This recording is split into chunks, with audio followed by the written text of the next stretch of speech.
This episode is brought to you by In the Crew 512, Austin's first and only streetwear brand. If you're from Austin or even if you just love the city, make sure you check out inthecrew.com. Use the code HALFTIME for 15% off your entire order.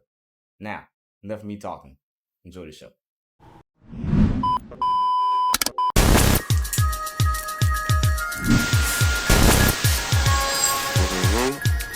Welcome back to another episode of Halftime Company, man. It's your boy Uncle JB. I know y'all see it, man. Y'all see the braids. I got something a little different going on. I ain't got the crazy Albert Einstein today. But I am so excited about this episode because today I am sitting next to a great brother who gives me inspiration. And I love bringing people to the stage and bringing people to the forefront that is doing something different. And I think that we all could learn from. And the brother sitting next to me is no other than the great man himself, Mr. Lee. How you doing, man? I'm doing good. How are you? I'm good, man. Thank you so much for taking the time to just come sit down on the podcast and chop it up with me. I know this is your first podcast, right? Yeah, this is my first podcast. Gosh, well, Halftime family, we thank you so much for taking the step out and doing the first one with us, man. Of course. So we appreciate you. But like I always like to say, man, we always like to start with, who you are, where you're from. So I would love it if you could just give the family a little background about who you are, where you're from, and what you do. Okay. Well, I'm Lee. I'm a recent Texas State graduate with a degree in theater and film. Now I'm starting to pursue music and get more into fashion, and kind of branch out and start growing my brand, I guess. And That's what's up, man. Yeah. So what got you to go to theater? You said, where'd you graduate from again? Texas State. Texas State. So what got you to go to Texas State? I've always loved just like the performing arts and just like being creative in any capacity. And it was close to home. I'm from Houston. So I was like, I'll try to find somewhere close to home, affordable. And they had like pretty much everything that I wanted to pursue. So I just went to Texas State and did it in 3 years. So 3 years? Yeah. You went through that thing quick. I went through it quick, yeah. But did you have a good time though? I had a good time, yeah. I think it was a balance of learning the arts while also like learning myself and kind of, outgrowing like who I was to becoming like who I want to be. And I think at first it was rocky, but now I'm kind of thankful for it. It was an interesting journey, yeah. Take me through that a little bit. Like take me through the finding yourself through the program. You said like you started off as one thing and then you kind of found yourself through it. Like take me through that a little bit. I guess like I found myself in the beginning, I found myself having all of these ideas of like, I want to do this mainly. I only want to do this. I only want to do this. And with the program, it offered things like I was able to do screenwriting, directing, playwriting, as well as like what I went there for with acting and singing. And it expanded my horizons, I think, or expanded how I put it. I guess like now I have more options than before. And I'm learning like, okay, like maybe I do want to do this. Maybe I do want to do that. And how I started was not how like I finished. Like I finished in a whole different mindset of like, I want to do like 15 different things, Yeah. And you kind of go in there having like this like perception of yourself like I want to I'm gonna become the next Denzel Washington, but now I kind of had to face the truth of like like maybe that's not what I'm supposed to be. Now I'm kind of like broadening the things that I want to do, and like I'm just trying to be Lee, basically. I like that. No, it sounds like you found power in so many different facets of creativity, right? You went into it with like, hey, this is what I want to create. This is what I want to do. Yeah. But then you were exposed to so much more and you were able to find like, hey, like I have so many strengths in so many areas, right? Like I don't want to limit myself or put myself in a box to say like, I'm just going to be this. I'm going to be Lee. Yeah. You know what I mean? Mhm. And so talk to me real quick about, like, I know we did the introduction, but like talk to me a little bit about the creativity aspect. Like, who is Lee? Lee is a multi-faceted being, basically. I think, like, well, because my middle name is Lee. That's just what my family calls me, and kind of thinking back to like who I was when I was younger. Like I was always like doing something. Like I was playing sports. I was in theater. I was singing, whether it was in church or like school or something. Like I was always doing something. And I think the older I got, I kind of lost that. And now I'm kind of reintroducing myself to that little boy again. And yeah, like there's just like limitless. Like there's no limits of like what I want to do now. And I think that's who Lee is. Yeah. Truthfully, I guess. I don't know. No, Yeah. it's evolving, Evolving. right? Evolution. Like Yeah. you're a young person, Mhm. right? I don't want to say you're young or you're a grown man, but like you're young Yeah. as well, right? And you got so much life in front of you. Mhm. So like I hope, especially for myself, I won't speak for you, but for me, I hope I'm not the same in 5 years than I was. You know what I'm saying? I Right. want to grow. I want to change. I want to evolve. Right. You know, I want to have this this ever changing evolution of growing into who JB is, kind of Right. like what you're saying. Yeah. So I think that's dope. And actually, I want to kind of take it back real quick. So like, what got you? Like, what inspired you to even pursue this in the first place? My mom, I'd say my mom inspired me to pursue it. I think my mom was the artsy kind of parent. And she always was like, pushing me in the direction of like just doing something that like I like to do. And then I started off doing like singing, like we did like plays and stuff in church. And then as I got older, she kind of, was kind of like, okay, well, if you like it, keep doing it. So I kept on doing it. She was like working with me on like singing stuff. It was just a lot. And like she's been like a big inspiration for me as far as like, pursuing it. And my mom was like in a musical when she was in high school, but like, she still has some experience. That's, she, tried to push me into that direction of like, yeah, do music. Like, why not? Like, what's the harm in trying something? Then I ended up liking it. And now it's a lifelong passion. So, What's crazy yeah. is that your mom, you said she did one musical. Yeah, she Right. did like one musical. She's done one musical more than I would say 3/4 of Right. the planet. Yeah. The population. Mm-hmm. People are too scared to get out there and do a Yeah. musical. I would never do a musical. Yeah. Yeah. However, I would go watch one at Bass Concert Hall. Definitely I'll do that. But Yeah. I cannot be in one. Like, to me, having all those eyes, and it's crazy because like I'm an athlete. I can go out there and I can play football, or I can run track, I can do that stuff Mm-hmm. in front of a whole bunch of people. But to act or sing or to be in character, that there's a level of vulnerability, in that realm that is very hard to achieve. Yeah. And so, I mean, shout out to your mom for even doing it in the first place. Right. So I think that's dope. Right? Yeah. Even if it was only one time, that's a big time because Yeah. it takes a huge leap of like, I don't care what anybody says, I'm just Yeah. gonna do it. Yeah. And that's kind of cool that she was the one that inspired you to say, hey, you know what? I want you to do this.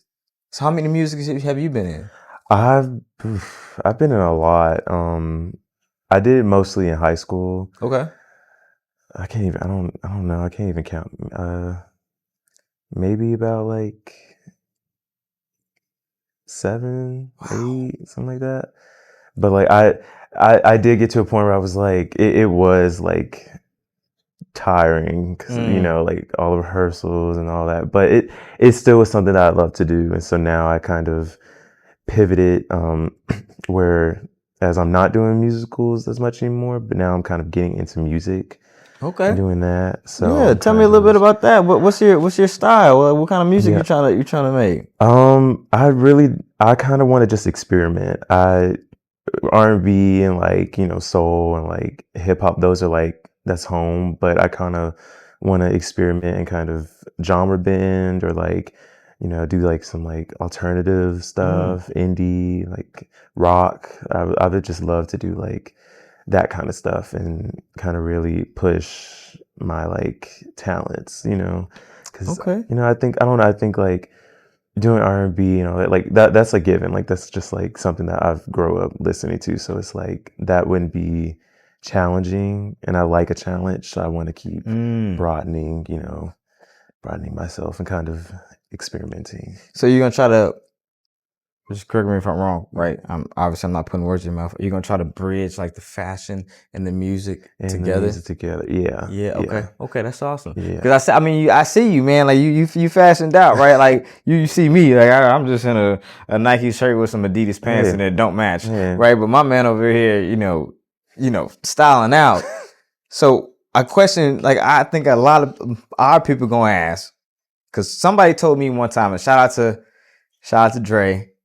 He told me, always go to Ross, check Ross first, go thrifting. Yes. Never go to the store and actually buy it for like its price value, because you could probably find it somewhere else. Yeah. And so I just want to hear from you, from the fashion guru himself. like please tell me, like, what should somebody like myself do? I think Dre, you said Dre, right? Dre, yeah. I think Dre is 1000% correct. I definitely, if you go to like a store to buy something, like, okay, but I think thrifting is in itself just a really cool experience, because you're getting something for, less, but you can also repurpose it and like upcycle it, I guess. I never thought about that. Yeah, well, this one, it was a hoodie I got from this thrift store, but they repurposed it or upcycled, I guess. Yeah, they redesigned it, and it was like cheaper than like what the original price was. And I got it like I think in Washington when I went on trip last year. So I'm like you can find good stuff, you really can, and like it doesn't have to be like a lot, just like 1-2 things or whatever, and then you can mix and match it with different shoes and stuff. So I think it's a really good thing to do, personally. And you save money. You save money. You save so much money.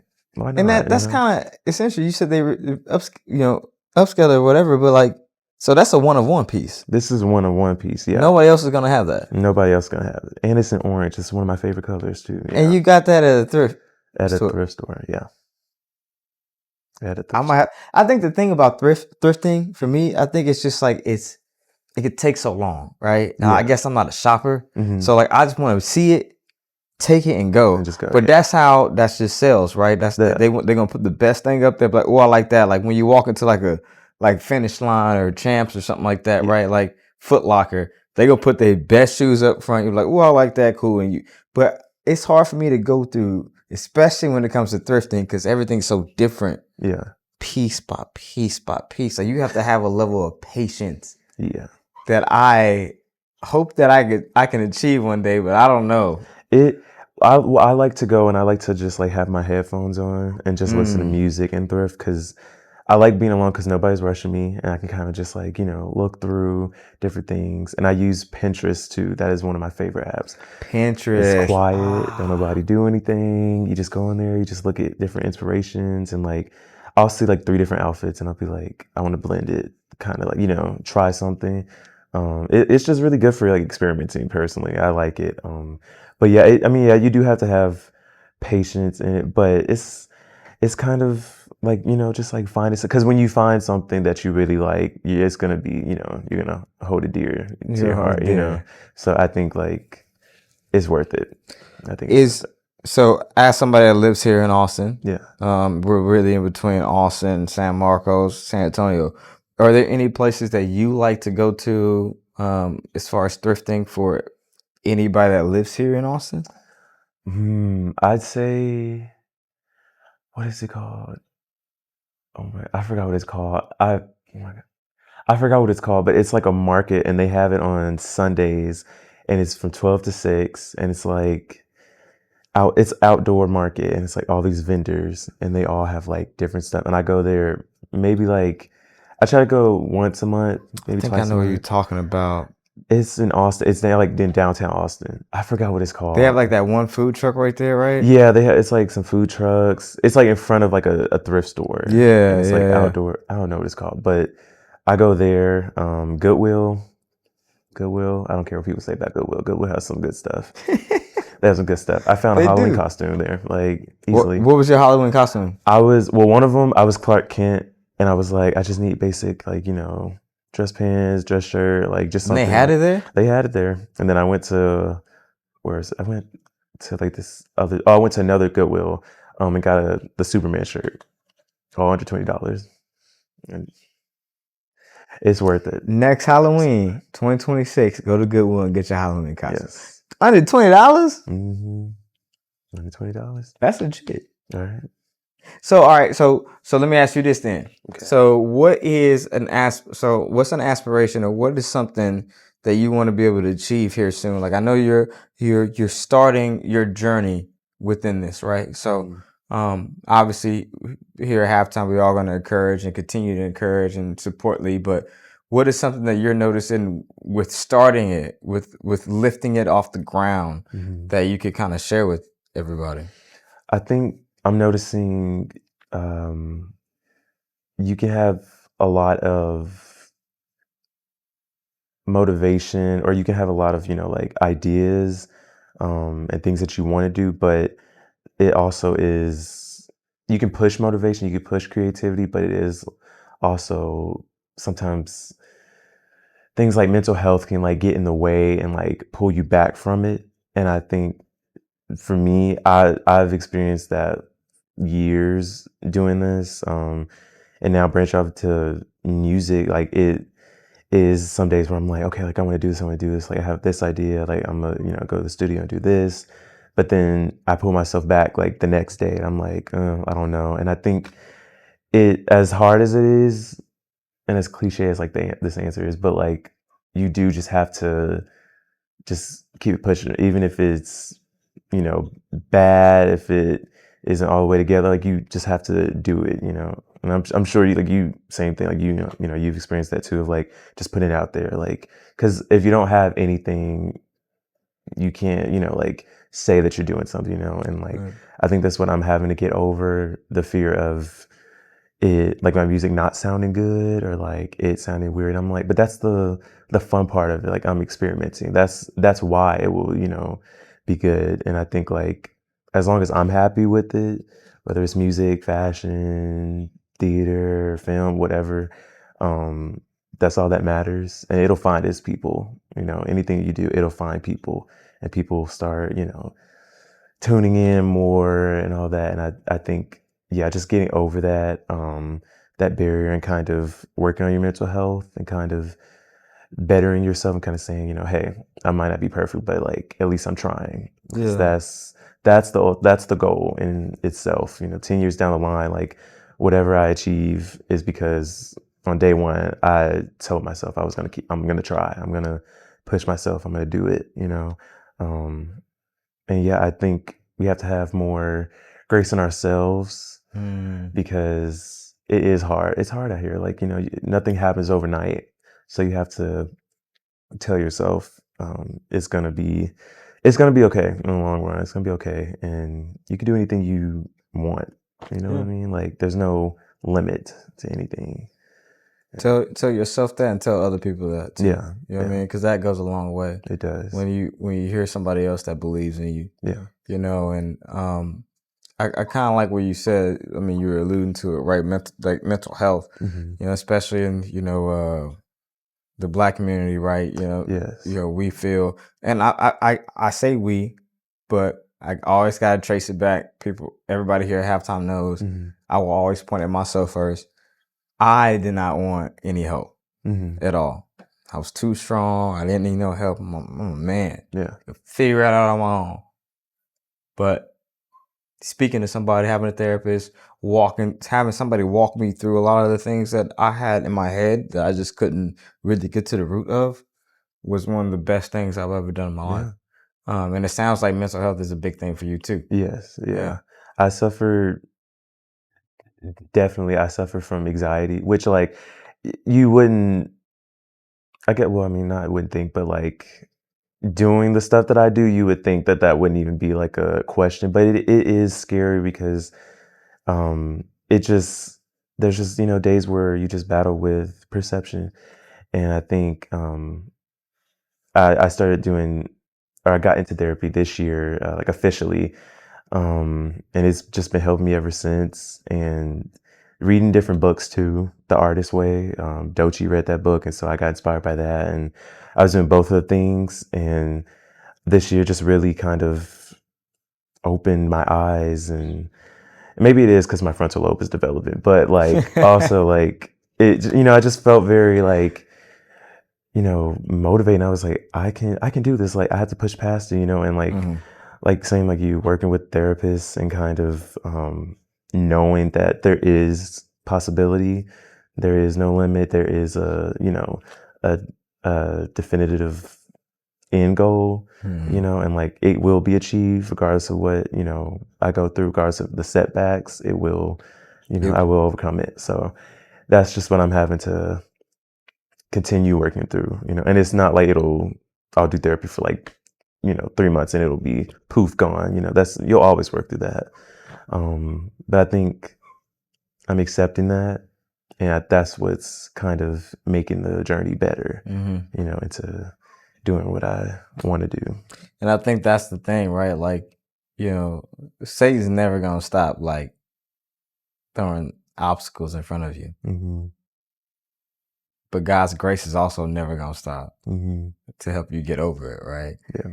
And one of my favorite things is that like the talents that we have, you look at the system that's set up in the world today, it's set up to where we don't utilize our talents. It's set up to where it's hard for us to lean into what we want, what we believe, right? Yeah. We got to live other people's dreams to get to our dreams first. Yeah. Like, no.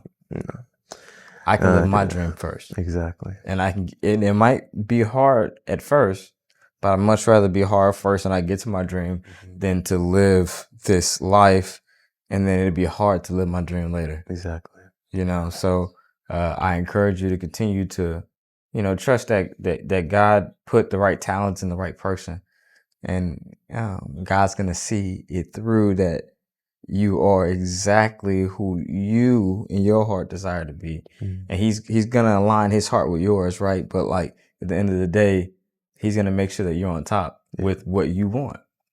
So I know here at halftime we're just gonna continue to encourage you, but let's, I know that I sometimes Uncle JB can get on his soapbox, so I'm sorry.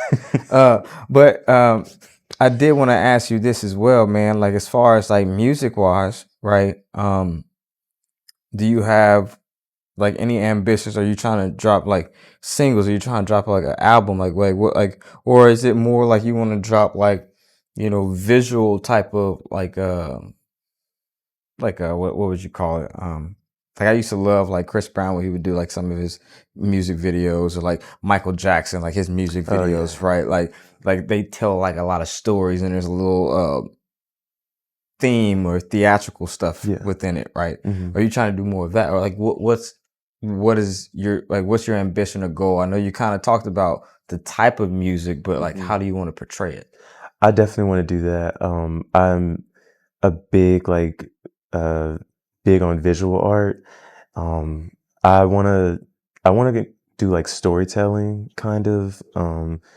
I like how one of my favorite albums, Control by SZA, I think it was a vulnerable album. It like is something that's timeless. And I think with the, like with the music, it was, catchy and all that, but also the visual art side of it. It just told a story of like, like how, like just like feeling very like, insecure in your 20s and all this stuff. And I want to do that. I want to tell different stories, and I want to, I know I said it before, but I want to experiment and like just do different things. And also like characters like Tyler the Creator, Doja Cat, Doechii, like just kind of making a character and kind of, just like exploring that. Like I just love that like creativity. Like it's just so it's so cool, and I think it can inspire a lot of people. You can tell different stories. Another visual artist like Beyonce, like Mm. changed the game for me. Like just growing up, like watching like her stuff, like it really just inspired me. Like it's not just music; it's a story, and I just love that about it. But yeah, I definitely want to really lean heavy into the visual art side of it, and hopefully direct some of my stuff.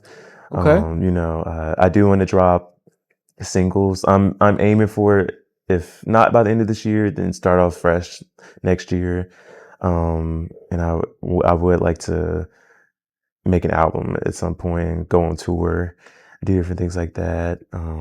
Yeah, just really kind of push it, just full force, full send, because why not? Why not? All we got is today, right? All you got is today. And if you can do it today, that means if you wake up tomorrow, God willing, you can do it tomorrow. Exactly. And if you can string together enough days, you know what I mean? Yeah. It's just like you starting at the bottom of a staircase. Hey, I just got to walk all the way to the top. And it's crazy because a lot of people say, oh, I can't see the end. The thing is, the end comes quick. Yeah. You're not supposed to see it. It's almost like you're walking. You're like, man, I think I'm almost to the top. I can't see it. You put your head down for like 2 seconds and you look up and all of a sudden, boom, here's a plateau. Mm-hmm. So all I'm saying is just keep chopping wood, hauling water, right? Keep doing what you have to do. Control what you can control. Yeah. And as long as you do that, you're going to get to where you want to go. Yeah. But is it really where you want to go? Is it really where you want to go? Or is it kind of like, I think I'm going to get here. Maybe God has something way bigger, better for you. Yeah. So adjust your eyesight to say, hey, this is what I'm going to do in this round. This is what I want to do. And I want to influence not just a few people. I want lead and influence everybody. Yeah. And I think that you have that capability to do it. Thank you. You know what I'm saying? So just don't limit yourself. Yeah. Don't say, I'm kind of do this. No, I'm doing this. Yeah. And y'all going to feel this. Yeah. This is Lee, right? Mm-hmm. You know what I mean? And I think that God is definitely, you don't, to me, you don't feel, let's say, anointing just from random people sometimes. You know when somebody's anointed. You know when God has their hands on somebody. God has his hands on you. So you just remember that, and remember when you're going through life that he literally is there to make sure that you are elevated to the highest of highs. You know what I mean? Yeah. And that's why I'm pumped for you. But one question before we get out of here, I like to ask everybody. Yeah. So we have to ask you. Okay. What's one thing that you want to bring awareness to in the world today? Ooh. I think to reiterate, mental health. It just, I think there's been a lot of what do you call it? There's been a lot of encouragement with focusing on mental health, and we've come a long way, especially in the Black community, like you said. I think we've come a long way, and we're identifying it now. We're normalizing talking about it. It's not something to be ashamed of. It's a normal thing, it's something that we as humans just have to work on. And I think in any capacity, specifically for me in the arts, mental health has to be talked about, because I think there can be times where you do feel like, being a Black artist, like it can kind of be defeating almost. But you just have to put all, your heart and soul into it. And if your mind's not regulated, you can't do anything. You have to make sure that you're in check first before you do anything. Because, like I can sit here and say that I want to be an inspiration and I want to, do this and all that. But if I'm not okay, then like, how can I, do that? How can I inspire? And I think mental health is definitely something that will forever and ever be a goal of mine that I want to shed light on through anything that I do, as Black people, as Black men. So I think, mental health, that's something. That's awesome, man. Yeah. And I hope y'all heard that, man, because I know, especially growing up as an athlete, sometimes it was always like, suck it up. Don't talk about it. If it hurt, don't worry about it. Yeah. You know what I mean? And you take that physical aspect of, oh, if it hurts physically, don't talk about it, to where now all of a sudden it's mentally in your head. So you think, well, if emotionally it hurts, don't talk about it. Yeah. If it spiritually hurts, don't talk about it. And so I know for a fact that, because I condition myself to think like that, like whenever you get hurt, don't talk about it. Yeah. It's okay. You'll figure it out. Just rub some dirt on it. Go lift something heavy. Yeah. You know what I mean? Go run or punch something. You'll be fine. Yeah. You know what I'm saying? Just don't talk about it though. But ever since I started talking about it, I've started actually finding my strength. Yeah. Because there's strength in vulnerability. Exactly. Right? Exactly. And I think a lot of us men need to understand that it's okay to talk about it. Yeah. Yeah. It's not you being like soft or anything. Like, you ain't being soft. Like why are we not talking about our feelings? Like, what happened to that? If anything, you being hard. Exactly. You know what I mean? Exactly. If you saying, hey, like, I'm releasing this, that's like something you're physically doing something. You're physically releasing something. Yeah. Holding it in, suppressing it isn't. That's nothing. Yeah. That's actually being more weak than anything. Yeah. You like, know? Why like let it fester? Why be angry? Why not be whimsical? Like, why not? Like, why not? Why not? Like, I think, I don't know. Like you said, it's power and vulnerability. Like, I don't know. Like, if I can go to bed at night and like just have just smile on my face, be like, ugh, like, I felt good today or whatever. Like, like I worked my mental health. I did all that. Like, I said how I felt. Like good communication, like all that. Like, I'm like, it's just, it makes you feel so much better to like just release that than like hold it in and just kind of like release it, have a facade. Like, oh my gosh, because you're working 10 times harder to be, this like gimme, hyper masculine, like, you're holding on to all this weight, right? You're holding on to all. Where you can just like, I just want to chill. Like, why? Like, I don't know. Literally, God says, cast all your cares and worries at my feet, and I'll take care of it. So, like, why are you holding on to it when God literally says, just throw it at my feet? Right. You know what I'm saying? And then at that point, like, that's where the grace comes in. You know what I mean? And you feel this like sense of like, you know what? Like, I'm good. I'm gonna keep working. I'm not gonna worry about all this stuff that's going on. I'm gonna worry about this little silver lining thing that I'm focused on. Yeah. And that's my fashion, that's my music, and that's me. You know what I'm saying? Like, for me, that's this podcast, that's my relationships, my relationship with God. Like, that's all I'm focused on. That's my alignment. Right? And all Satan wants to do is get us misaligned and care about this, care about that, care about that, care about this. And then all of a sudden, if you hold it in as a man, you have all these worries and cares that you'll never be able to fix. And it's like a big old spider web when it's really supposed to be just a straight line. You feel me? Yep.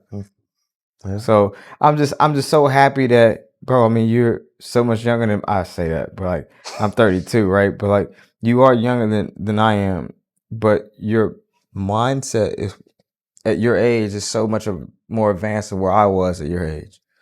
And so I'm just so excited for you because, you see where I'm at right now, right? Like, I just started not that long ago. You started way before me. And that's the thing, man. That's one thing that we got to do as a family, continue to do. We have to support the younger generation, man. These kids are really doing things that we wanted to do, but we didn't have the courage to do. I'm being honest. Y'all are more courageous than us. And I'm so excited for you to continue to step out and not care about what the world says, but you care about what your heart says. And I continue to pray for everybody and hope that we can all align our hearts to continue to love each other and grow outside of all this hate that we see in the world today. Yeah. So again, man, thank you. I can't thank you enough for, coming on the podcast. Before we get out of here, of course, anything that you want to say to the peeps before we before we go? I don't know. I don't know. Just get ready. Get ready for Lee. Get ready. Get ready. Get ready for the Lee universe.